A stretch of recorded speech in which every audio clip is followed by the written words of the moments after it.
So you've lost a member or maybe a family of four, okay? I know what it's like, all right, but the main thing is don't panic. So this all boils down to how much does losing that member or that family affect your active count. So if you've got a school of 20, all right, and you lose four members, then again, that's quite a big hit. So if you've got a school of 200 and you lose four members, it's not so much a big hit. Of course, you feel it, but again, it's more like a drop in the ocean type of thing. So um, you need to make sure, though, that when you do, listen, this a bit of a cynical way to look at it, but I remember, I'm sure it was in, I think it's David Ogilvy's book, something like that, a marketing man from the 60s. Um, as soon as you sign a client, or in our case, a member, you're one step closer to losing them. So again, that's a cynical way to look at it, but you've got to think to yourself now, you're face to face, you're teaching people, you're dealing with families, dealing with students. It's a service industry, so people are going to come and go, but it's down to you to keep hold of as many people as possible. Again, I know I'm like a broken record, but two main things you need to master in order to build a profitable cash flowing school. Number one, learn to attract and enroll a student or a family of students. Number two, keep hold of them forever. So number one, attract and enroll a student. Number two, keep hold of them forever. If what you're doing during the days and weeks doesn't tick those boxes 80% of the time, you're spending your time on the wrong things, okay? Everything you do should be about fulfilling those two main tasks.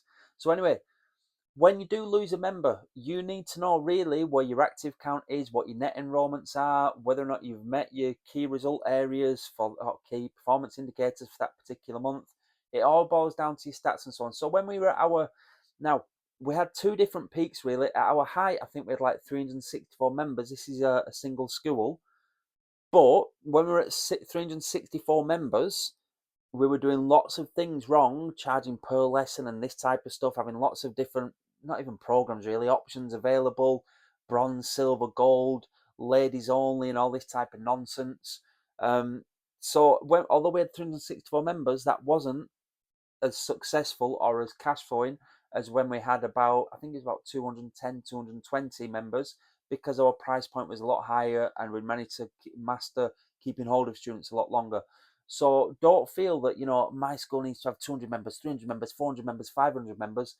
I would always, all day long, choose to serve a smaller number of members who truly value what I've got to bring to the table and are paying more for that than people that are just there because you're cheap and you value for money and so on. Again, the people that pay you the least are going to give you the most aggro and appreciate you the least. The people that pay you the most are going to appreciate you the most and give you least aggro.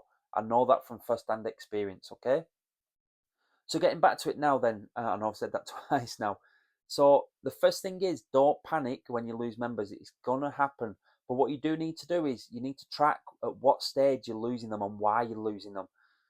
We had at one point a terrible churn, okay? I think it was about 2014-ish, 15. We tracked our stats for the year and we found out that 51% of our members didn't stay past 1 year. 51%, and that was horrendous. So we might have thought, right, the cash flow is good, we're profitable, dividends are okay, this is great, but really the churn was too big. And it was only when I started to, I had a mentor at the time, but it was a generic business mentor, taught me a little about systems, taught me a little about marketing and so on. Helped me out, obviously, during those early stages, but it was only when I started to really dig deeper and get granular and start to invest in a industry specific mentor, did my school really go like that. So we found out that we started to lose them at yellow belt, which is when they started to do more sparring. Not more sparring, when they got thrown in, now I'm looking back, thrown into sparring.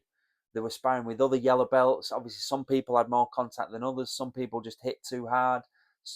You know, we then needed to bring in a little bit of one-step sparring, something that I'd never really done.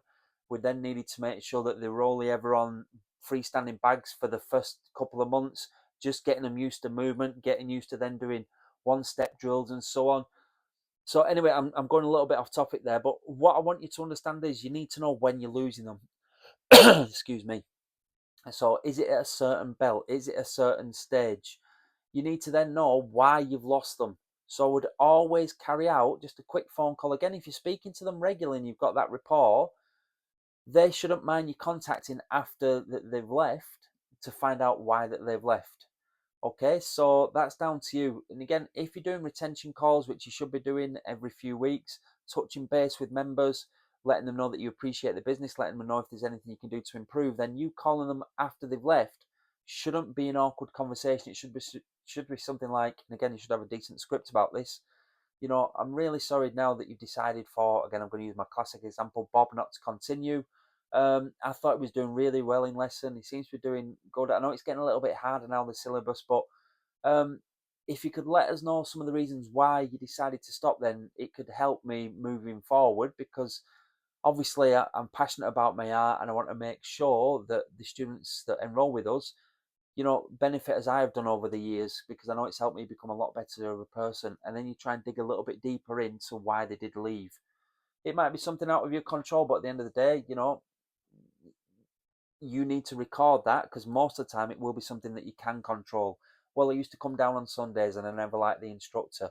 And when you get that a couple of times, you start thinking, right, well, I've got to listen. Okay, it's as simple as that. People are going to vote with their feet. So just always remember that one. Again, I know I mention this a lot in my videos. This may or may not be the first video watched of mine.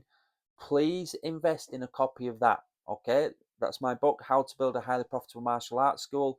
I'm not saying it so that I can get the £3.71 off Amazon. Definitely not.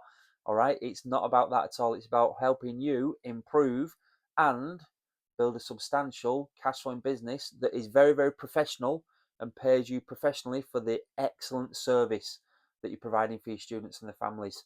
So again, invest in a copy of that. I'm sure there'll be a lot of things in there that you can learn and implement into your school.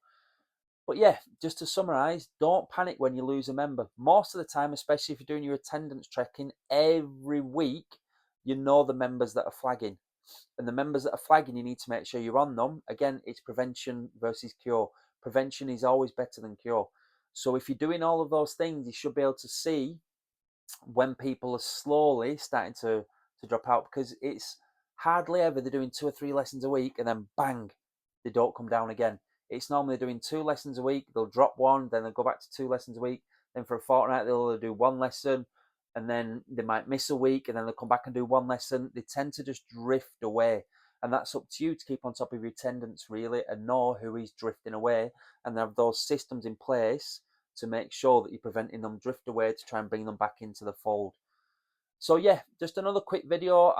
I mean, these are only like 6, 7, 8 minutes long. I don't know if you're there or thereabouts. Hopefully it's helped.